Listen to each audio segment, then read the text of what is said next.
I mean, do you think though at this point in 2025, you would realize that if you send someone to go do something, that's a ticket for them to snitch and send you to prison afterwards, that you're kind of better off doing it yourself?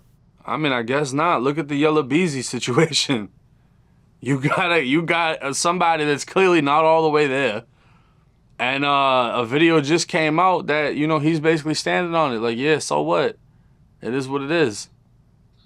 All right, let's talk about that.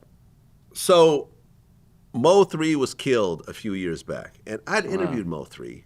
I also interviewed Yellow Beezy. I was cool with both of them. In fact, I was trying to get them to work it out.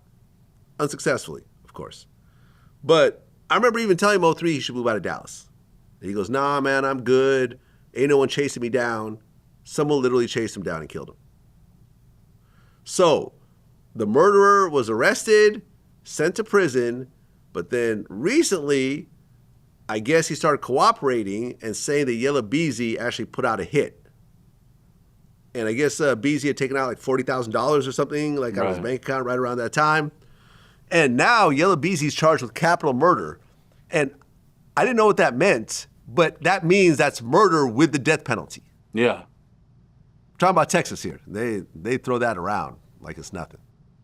Yeah, and they execute quick too. Florida, it takes like 20 years for the execution to actually happen. Texas gets shit done.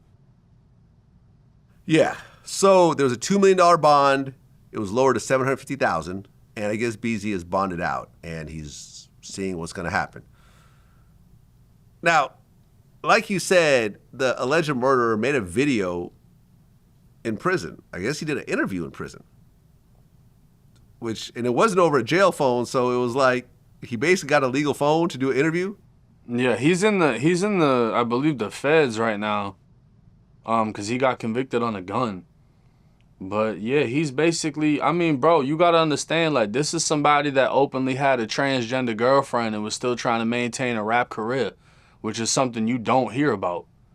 And then after, you look surprised. Wait, who had the transgender girlfriend? The guy that killed Mo3, Okay. he's in pictures with her, and I got a whole video breaking down that he allegedly shot at her and everything. Or him, or whatever the fuck you want to call that. That situation is crazy. So the guy you're dealing with, and the picture came out of Yella Beezy with the shooter, and then with the other guy that they're all associated with. After the murder of Mo3, the shooter does a music video, and he's got Yella Beezy's boy in the video. And he's talking about, oh yeah, basically saying, if you pay me, I'll do the hit. And this was after the Mo3 murder. So it's like you're dealing with somebody that clearly doesn't give a fuck about anything. He seems off. And then why would you be surprised that this person turns against you? So it's almost like a Lil Woody situation. I think this guy's worse than Lil Woody, to be honest. Lil Woody, I mean, I don't know. Lil Woody was just seen with fucking fake lashes on at a 20v1, Wait. so... Wait, what? Yeah. Lil Woody with fake lashes? Yes, Google it. I'm about to. Man had lashes on. So I don't know what the fuck going on, bro. All these hitmen are kind of crazy, but Wait a minute. Lil Woody sports eyelashes and a lace front. Well, look, man. Lil Woody, I interviewed him. He's mad. He's currently mad at me. We had a conversation, I don't know, about a couple months ago. You know, once he told me that he ended up having this really bad accident as a kid and he was in a coma for months, and when he woke up, he didn't remember like anything, and he had to learn how to walk and talk, and he was put in special needs classes. I'm like, all right, this is a guy who has actual brain damage and is not all the way there. bro, none of Right. these people are all the way there. That's the thing that people fail to realize is when you go to prison, you're inside of a prison full of people that aren't all the way there. These are all the kids that were in the fucking slow class. These are all the kids that just couldn't get it together. They're eating their fucking pencils and stabbing each other and shit. Like, this is them.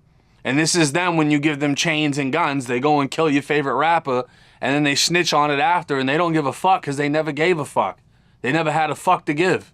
So it's like, I don't know, bro. If you're going to be smart enough to fucking make it successfully, you would think that you would at least find somebody that isn't one of these people to go do your dirt, but that's the definition of a crash dummy. You know, you send a little stupid motherfucker to go do something, and it ends up with you getting fucking snitched on, facing capital murder. Shit's crazy. Yeah, okay, that sounds smart. Let me give a retard 40,000 to go do something that could put me, you know, on death row. Okay, yeah, that makes a lot of sense.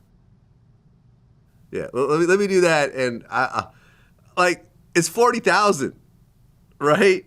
Like, that probably got spent. I mean, if he actually paid him, that probably got spent in a couple of weeks. Yeah, but that slow motherfucker probably thought he just signed a record deal when he got that 40,000. So that's the thing, is like, you making them think whatever, and they just don't give a fuck. Yeah, the guy, the hitman, was his name is Kevon White. Yeah. Well, look, Beezy has money. He actually has platinum records. He's gonna get the best lawyers. You know, he'll put every dollar he has into the lawyers. He has to. So I could see him spending $1 million on lawyers. So he's gonna get a great defense.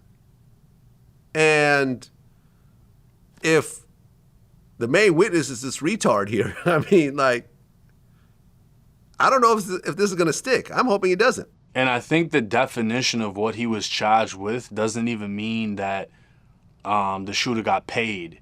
It's just saying, like, the intent of taking out that money was to pay him. So if the money never swapped hands either, that's going to be another major thing in Yella Beezy's defense.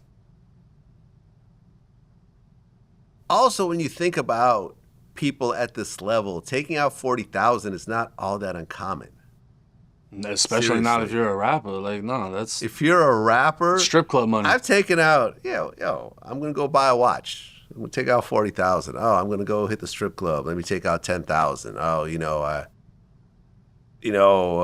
got a little side chick. I'm gonna give her some money. And next thing you know, a week later, that 40,000 is gone, and you got to go to the bank again. Like, 40,000. Now, if all you have is 50,000, you took out 40, then that looks suspicious. But he probably has a few $100,000 in that bank account. Right. So I think it's a stretch. I personally think it's a stretch. I think he's gonna beat it. Yeah, I mean, it don't even really matter if he did it or didn't do it. It's just a matter if they can prove it. And if all they have is this guy's word against his, there's a good chance he can beat that shit.